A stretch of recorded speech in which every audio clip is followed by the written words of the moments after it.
2012, there's a Mayan prophecy that the world will end. There are two interpretations of this theory. The first is that the world will literally end, physically be destroyed. The most common explanation of this is that a second Earth, known as Planet X or Nibiru, is currently behind the dark side of the sun. Well, there's not a dark side of the sun, right? But the side that we can't see, and that it will come crashing into us, and or there are beings on that Planet X or Nibiru that will kill us. The second, and probably more useful for debate interpretation of this, is that there will be a consciousness shift. So it's a metaphorical ending of the world as the world moves into the age of Aquarius, literally, not just the song, the hippie musical, right? We're actually moving into the age of Aquarius, so something like December 23rd, 2012. There'll probably be a bunch of cults that killed themselves that day. Should be entertaining on the news.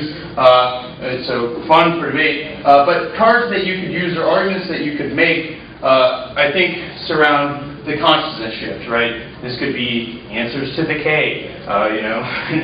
Don't worry about Cap. The consciousness shift is coming. Something ridiculous like that. See if they answer. See what they do with it. Why not? Right? It's the Cap K. They shouldn't have read it anyways. All right. Alien races. I'm going to quickly go over the important ones. There are tons. So obviously we've moved to the A portion of the lecture. The first, the Areguments. I never say it right because most people just call them the Nordics. These are ancient humans who moved underground into the center of the Earth. As the argument goes, these humans have contact and are a galactic society. This is also the same mythos that says the Earth is indeed hollow, and that within the Earth there is a battle going on between the Nordic humans and the Reptilo-sapiens or the guanoids, which are a category of Alpha Draconians. Saying that, let's move to Alpha Draconian, the reptilians. You might have heard about them. These are generally evil animals or evil beings that seek to dominate and destroy the world. The impact cards for these are fantastic. Right? They will suck the souls out of everything. Reptilian is worse than abortion. It's a pretty good card that you might find in researching. And generally, they just seek to cause the sadness of humans. They also appear to be vampires, according to most people. I got a question. Yeah. I did a VA on this, and they asked, "What's your proof?" Is there like cards that like people that kill this is real? There's a trick to that, and we'll get to that later. There's two ways you can go. One, you can just be like, yes, this is true.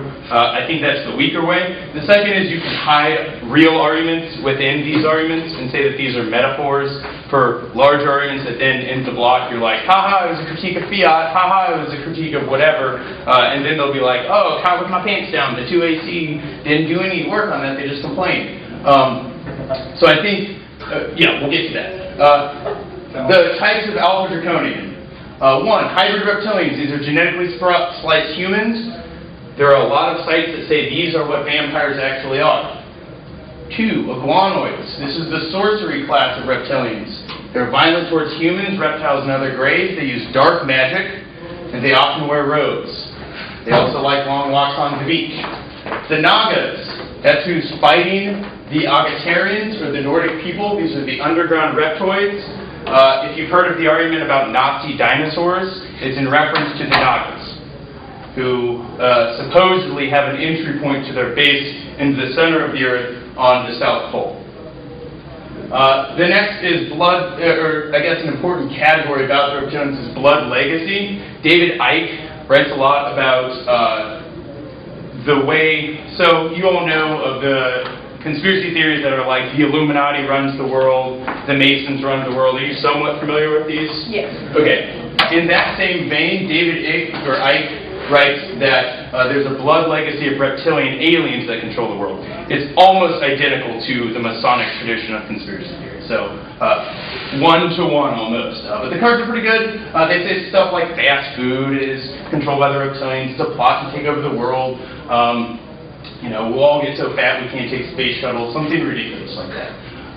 The Anakim, this is the elder race. They're a race of giants that live in caves in North America. They don't really do much. They're not very technologically savvy, so probably not as important, but, giants are real, so that's always fun.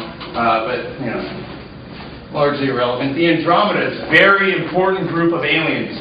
These are the galactic governors. In the Andromeda galaxy is where the Galactic Council sits.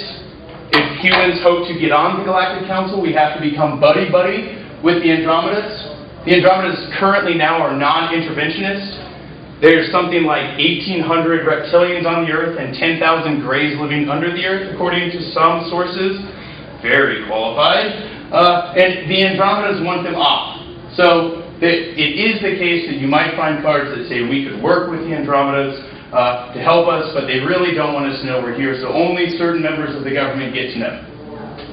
The Anunnaki, these are also very important. If you are a fan of Stargate SG-1, the Anunnaki is sort of make an appearance. They're an ancient race of humans that are descended upon gods or from gods. It is derived from Sumerian myth. And so if you're searching for arguments about the Anunnaki, there's a vein of argumentation that says that all humans are actually gods. We just have to transcend this consciousness. Those cards are really useful for answering Wipeout. Chariots of Fire. Sorry? Chariots of Fire. Chariots of Fire, not... Oh, Chariots of Fire. Yeah. I think that book is about the Anunnaki, or just had to do with it. They're like apparently in ancient Sumeria came to mine gold and yes. genetically spliced monkeys. And the proof is that goofy picture that barely looks like an astronaut. Is that what you're thinking of, maybe? Yes. I think. Yes. Ancient Aliens. Yes. Fantastic show. The next, I'm sorry to move you so fast, we just have a ton to cover. The next is the Arcturians. This is an ancient race and the most advanced civilization. These are the people you want to tech share with, if you can. If you can find an app that says we can appease the Arcturians in any way and tech share with them, money, because those are the dudes with all the good stuff. Everyone else is lower than them, I suppose. The Dinosaurs, these are repto-sapiens. There are a couple authors on the internet who say that Obama is controlled or is a repto-sapien. Repto-sapiens are vampiric creatures, and they demand human sacrifice. The impacts of this are cannibalism, Obama eating babies, and taxes. I say taxes because there's a propensity for Tea Party members to believe strongly in this. Make your own judgments on how that goes down. The next are the Greens. The Greens are humanoid aliens that have green skin that live under Europe. They're said to control Earth politics. The Greens aren't, in my searches at least, the Greens aren't necessarily good or bad. They just are. They sort of stay here and manipulate, and we don't really know why they do it. So whoever's writing about these people isn't as scared, creating that kind of conspiracy theory. They're just apparently goofing off. I don't know. The Greys, probably the most famous type of alien. This is what you think of when you think of aliens, right? Those aliens with like this head and the big eyes. But actually, the myth goes that they have real sharp teeth. So they're actually kind of scary looking. And the Greys, are, there are varying accounts, whether they're good or bad. The current mythos and what's currently being written is that the Greys are servants of the reptilians, and they're here stockpiling humans so as to feed them and appease their reptilian gods. However, there was a bunch of writing in the 80s and 90s that the Greys were actually coming here to combine their DNA with us so as to be able to beat the Alpha Draconians. This is where the hybrid Greys come in. The hybrid Greys are supposed to be empathetic and caring, a superhuman, if you will. So, the Grey debate is bidirectional. If you hear someone say Grey's good, you can definitely be attacking Grey's bad. Do you have all your people in No and Extra? Yeah. Okay. Humans.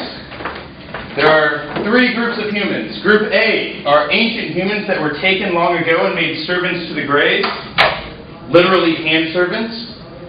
The Greys are apparently not very nice to their servants by all accounts, but it would be pretty cool, I guess, to work for them, kind of, unless they probe you. Group B, these are the Pleiades humans. These humans, by some accounts, are watching over us. You will be able to find cards that say the Pleiadians will come and stop any nuclear wars from occurring. That's useful in saying nuke war, no impact, right? if nuke war no happened, then nuke war no impact. The third group is humanoids from Sirius. These are highly evolved. They're known as the Syrians. That name was already taken, but the conspiracy theorists didn't care. They're highly evolved and friendly towards humans. They're also mysterious. Most of the writing on them says they have battle fleets in our solar system, but we don't know why. So largely useless as far as debate goes. The most useful are the Pleiades, who are watching over us and who are helping us. Then there's the Corinthian. These are a separate group of humans living underground that are allied with, not the Arcturians, sorry, that's wrong, with the Nordic people who are fighting the Alpha Draconis underground. And the last are the Men in Black, or the Horlocks. The movie actually got it wrong. The Men in Black are evil. They're agents of the Draconians, and they're coming to pick you up and kill you. So Will Smith and Tommy Lee Jones, not so friendly. The next class of aliens that might be useful for the topic, but I don't think so because most of what's written about them is like they're good at counseling humans, is light beings or light workers. These are energy beings who are working with humans. And like I said, most of the people are like, it seemed like God, but it wasn't. So I don't know how that would ever enter and be useful. The last is the Orions. The Orions are the reptilian allies from the Orion Nebula. That is also bidirectional. There are some cards out there that say the Orions are good, but the winning side of the debate, simply because there's more cards, say the Orions are reptilian minions. So what types of arguments could you make with all of these different races of aliens? The first is the argument about the aliens need to harvest our DNA. This is a fantastic answer to Wipeout. It's an answer that they will be ready for, so you will need cards. But you simply say, humans should not go extinct, we should not allow ourselves to perish, because the Greys need to come and harvest our DNA. If they do not do that, they will lose the war against the Draconians, and the entire galaxy will be subjugated. It's a hell of a lot worse to be subjugated than it is to have destroyed the galaxy. So we should risk humans staying around to give the Greys time to harvest us up. Take us up in their spaceships, make us superhumans, and then we go to battle. Sounds good to me, actually. The next is arguments about alliances with aliens. There are a lot of cards about aliens on the far side of the moon. Y'all are aware that we only ever see one side of the moon, right?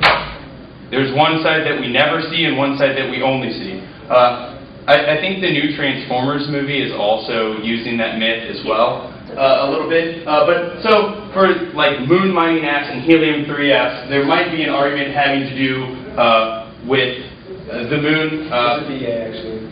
Yeah, I think there will be a good DA. There's also a bunch of cards about how aliens are living in the center of the moon or in a hollowed-out core. The one I found was something like some base in Luna, and how yes. the aliens kicked Neil Armstrong off. And like the whole DA is written by like Neil Armstrong apparently. Well, yeah, and we signed a treaty with them apparently last time we went to the moon. We said we wouldn't militarize space, we wouldn't do a lot of that. So if it's an app that's just like straight up space milk good, you can certainly say no, the aliens will come attack us. And guess who's going to win in that fight? Not us. I guarantee it. Well, I don't guarantee it because, disclaimer, this stuff's fun to read but crazy. So there's that. The next, I think you could find cards about tech sharing.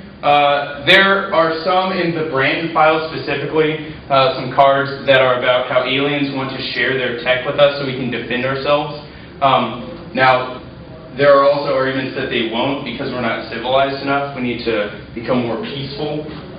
So perhaps the app results in all of the, well, I'm not even going to play out that advantage because it's too dumb. But if you can find cards about tech sharing, more power to you. If you can find a way to make it work, awesome. The most famous use of aliens, I think, in debate is consulting them. This would be really good for the Moon app, right? We should probably consult these aliens that told us not to come back to their rock before we go and be like, hey, guess what? We're going to strip mine your home, just so you know. They're probably not going to be super excited about that. Now, you say to me, Brett, where do I go to get these cards?